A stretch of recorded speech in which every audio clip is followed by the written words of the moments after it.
nostalgic for them, right? Why should I be nostalgic for the days before, like when, I really like coming to a book signing and finding that there are 500 people here instead of the 5 people that would come before. But I'm still nostalgic. It's this weird thing, right? There's this weird contrast in our brains. One of my favorite philosophers was Heraclitus. You might know him for the phrase, everything flows. Or maybe more famously, you can never step in the same river twice. Like, Pocahontas, right? She was quoting Heraclitus. And it's just like, change is a necessary part of our lives, right? It's like a necessary part of everything. You can't step in the same river twice because the river is always changing. That's the theory on it. The banks are getting eroded. It's turning into a different river. I know this philosophically. It's part of what inspired the Stormlight Archive. When I started working on the books, one of the very first things I designed was the magic of soul casting, which is about transformation. Because I felt that the Stormlight Archive, and this book in particular kind of embodies this most of all the ones that I've done in the series, is about transformation, changing from one thing to another. And when I designed the magic system, the first part of it I designed was this idea of underpinning that with an actual literal transformation mechanic, right? Based on the whole idea of alchemy and things like this. People applying scientific method to magic is like, that is the bread and butter of the Cosmere. That's where these books all come from. And like the idea of transformation, of people transforming, of things being turned into something else. That's where the magic system came from. And it goes kind of deeper than that. And our world has an element to it about change. If you don't change, then you can't become, you can't achieve your potential. Whether it's looking inwardly for something in more of a Buddhist religion, or if it's looking outwardly toward a source of perfection, like in a lot of the Judeo-Christian religions, there's this element of change. And I don't know if I have the answer to this. I don't know if I'm going to give you some profound answer to what is the balance between nostalgia and doing something new. But I do know that there's a writing principle that Heraclitus talked about, which is actually my favorite quote from him, which is the idea, he said that all things are birthed through the conflict of opposites, which I've always thought is really interesting, right? It's through the conflict of two things, it's through disagreement that we arrive at truth, it's through argument in some ways that we change minds, and it's through things clashing together that don't match that new things are created. Hello everyone, my name is Kaitlyn. I'm here with author Brandon Sanderson at Mysterious Galaxy Bookstore in San Diego. Thank you so much for being here today. My pleasure. We are so excited for him to be here to promote his newest book, Oathbringer. First, can you talk about this new book that is coming out? So it's the third in an epic fantasy series. So it gets increasingly more difficult to explain the book without spoilers and things like this.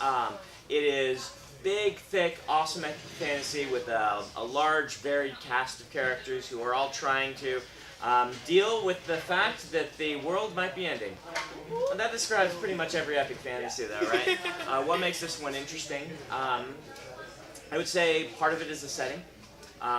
This takes place in the world of Rashar, where the planet is hit by this massive hurricane every couple of days. And this really powerful storm has caused everybody to have to adapt. All life on the planet adapts. Like plants will pull in their leaves and their branches even in the face of a coming storm.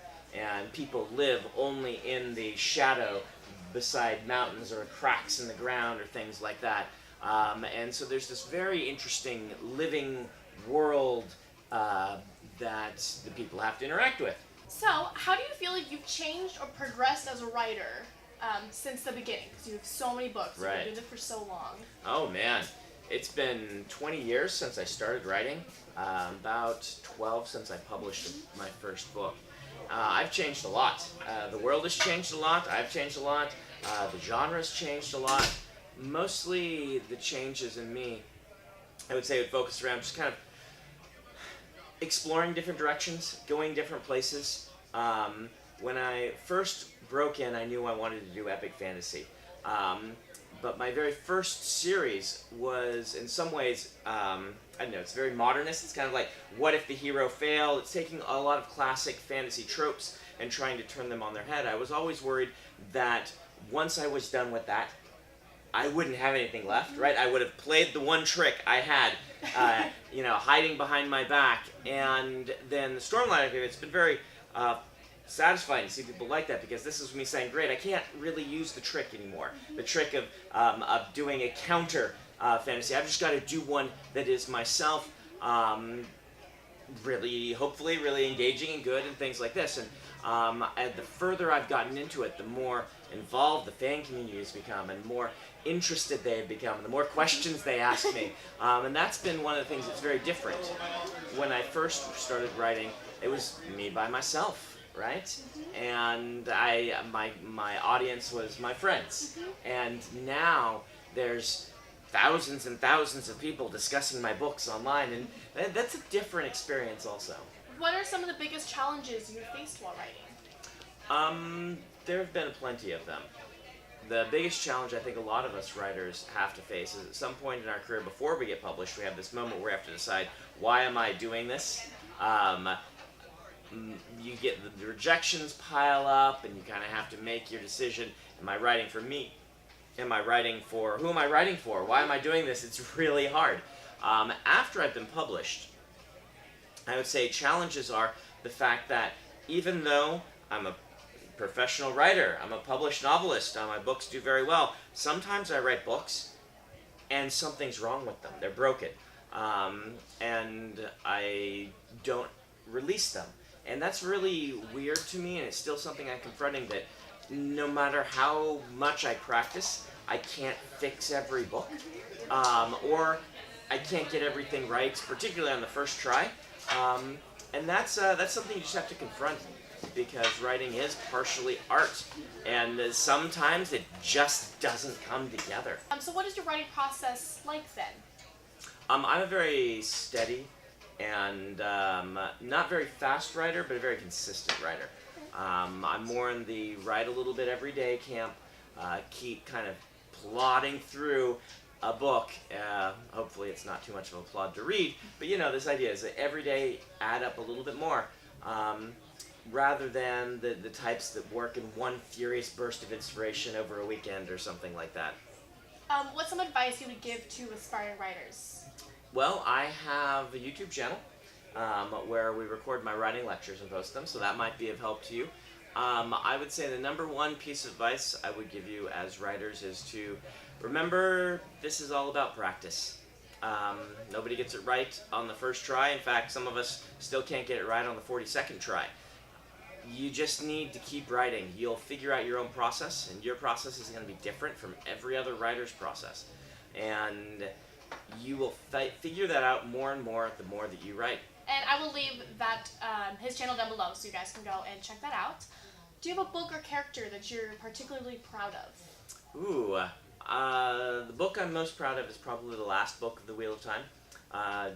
For those who don't know, I finished that series, it's approaching 5 years ago now, for an author, Robert Jordan, who passed away, whose books I had loved growing up, and that was a really hard book to write.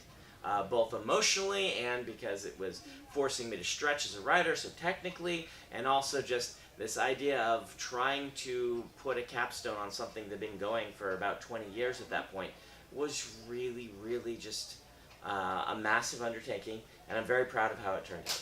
Awesome. And my last question is, what is coming up for you now?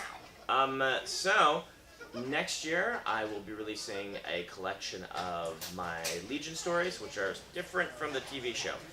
It's my own thing. It's they're kind of goofy, weird, psychological detective stories.